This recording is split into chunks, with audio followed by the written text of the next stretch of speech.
Welcome to Sweet Potato Fritters. This is really tasty, easy lunch or dinner. It freezes really well, so it goes great if you like to prepare your food in advance.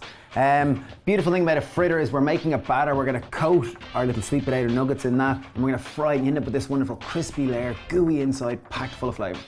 It's simple and easy, and we're going to get started now. Okay, so first step, we've baked a kilo of sweet potatoes. So I just chopped them up fine and I baked them with no oil. And if you can, leave the skin on them. That's the most nutritious part of the sweet potato, because that's the part that was touching the soil. Beautiful, so full of minerals. Okay, so we're just putting them into a big bowl. So in on top of that, I have one red onion that David has diced beautifully. Thank you, Stephen. In it goes. How many cloves of garlic? 2 cloves of garlic. Again, diced finely. Yeah. You want to go with coriander now? A little bit of coriander. Okay, we got kind of a few leaves of coriander. They were just left over. Also known as cilantro. We have 1 tin of chickpeas. That's a 400 gram of chickpeas, which is a net weight of 280 grams. In it goes. They're just drained and rinsed. Perfect. Now we're going to add our seasoning agents. So I have 1 teaspoon of salt. Beautiful. In it goes.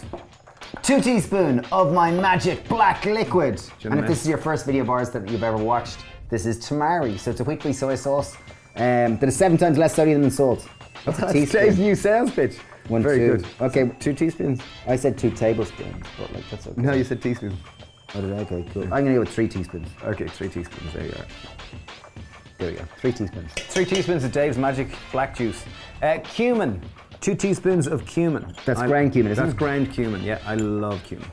Okay. There goes fabulous. Smoked paprika goes great in any kind of fritters. So I'm going to go with half a teaspoon of smoked paprika. So with smoked paprika, obviously it's a smoked pepper that's been dried and pulverized. Just go gentle on it. So it's half a small teaspoon. In on top of that, good generous pinch of black pepper. And 2 final ingredientes. We've got 1 red chili. I'd say we're going to go with half a red chili, but depends on how hot you like it. If you like it spicy, put in more. We're putting in juice of half a lemon. Just squeeze it through your hands to avoid any pips getting into it. You want half or full? What do we go for? I'm going to go with half. Okay, half, okay. So just chop it kind of as fine as you like, preferably finer.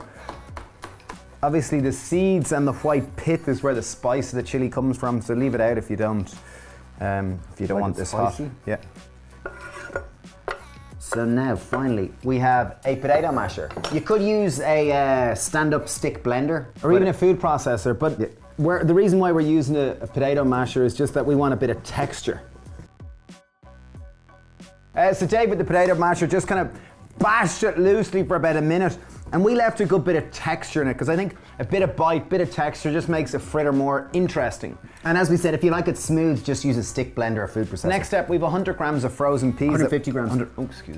That we defrosted, and they're just to add nice colour, more nutritional value, and just again, variety of taste and texture. And note, we added them after mashing so that we could keep them whole. If they were part of mashing, they'd end up probably green, you know, the nuggets would. Okay, next step. Bit of baking parchment down on our board, and I have a lovely little cutter, because we want to make these real symmetrical. If you don't have a little scone cutter, don't worry, you know, this is just... You can roll them into any kind of size with your hands. The sweet potato will function as a nice binder, so don't worry, it'll all come together nice and easy. Just pat them down. So just pat it down till it's about 1 inch in height. Am I good there, is that? Yeah, that's good. Okay, 1 inch in height. Take our cutter, just dip in a little bit, top tip, dip in a little bit of, we've gram flour here, just dip it in some sort of a flour just to stop it sticking. And cut. Oh, that's nice.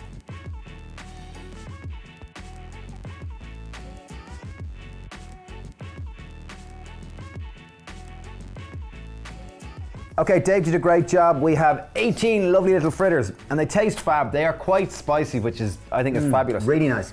Okay, in a bowl, I have 3 tablespoons of gram flour, also known as a variety of chickpea flour. I sieved it. I'm taking a generous pinch of salt. Well, probably less than that. Question, Steve, if I didn't have gram flour or chickpea flour, what could I use instead?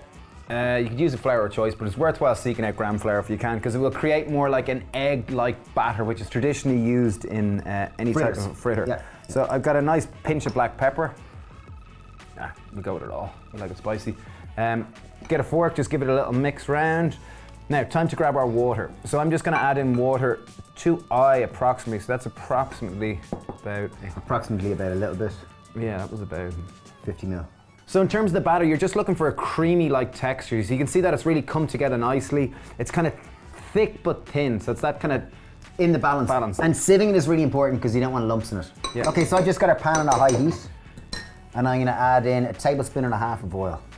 We're gonna batter these and go straight into the pan. So literally one side, two sides, and in.